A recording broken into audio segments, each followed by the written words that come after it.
On a tendance à considérer le selfie comme ce moment où la société s'individualise de plus en plus. Mais c'est peut-être aussi la première fois dans l'histoire de l'humanité que la masse a la possibilité de s'autoportraiturer et d'apparaître sur une scène publique.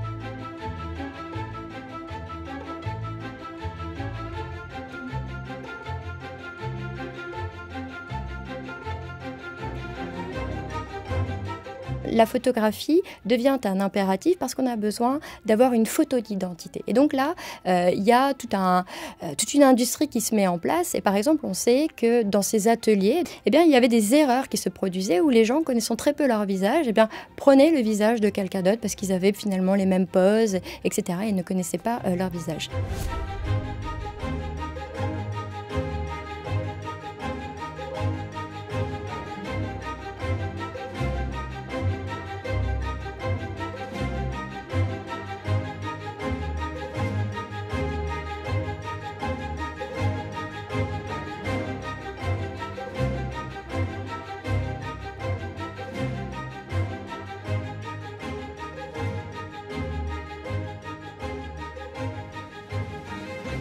Il ne faut pas oublier quand même que la publicité, c'est le fait de rendre public. Et qu'est-ce que ça veut dire? Que cette masse, qui devient finalement plus une masse, mais des singularités autonomes, puisse avoir accès à une nouvelle visibilité, avoir accès à une représentation qui, pendant des millénaires, a été réservée à une élite, réservée à certaines classes bourgeoises.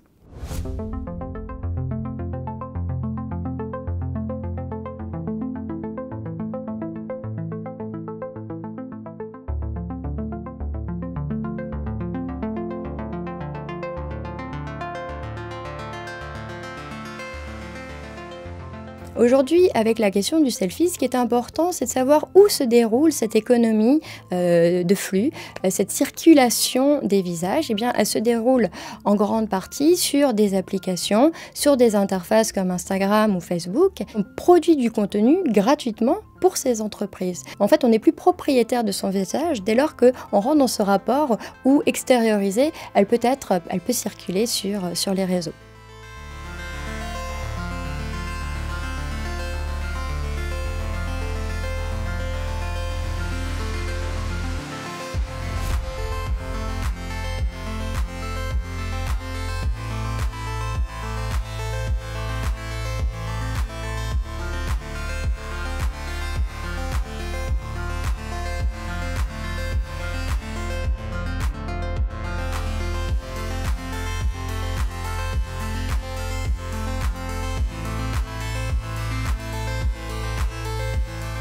On pourrait considérer que ce filtre, ce serait un peu l'équivalent du masque qui est finalement à l'origine de la notion de visage et peut-être aussi même d'identité.